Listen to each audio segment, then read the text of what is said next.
Hey guys, Tech Trouble video for you guys. In today's video, I'm going to show you how to undo and redo on notes on your iPhone. So let's get started. So on the latest iOS version of your notes, if you go ahead and open up your notes, let's go ahead and create a note here, or simply click on that to create a new note.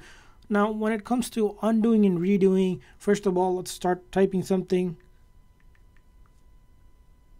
Right? If we type something, you'll automatically notice this buttons up here for undo and redo as well. So if I undo something, as you can see, it went away, and if I want to redo it or move it forward, it will bring that edit back just like that. So that's how you can undo and redo just using the navigation up top. Now there's another method to do it, is that if you go ahead and shake your iPhone just like that, it will also activate this menu to undo typing and things like that, which again, if you click on it, you can undo and then forward to redo as well.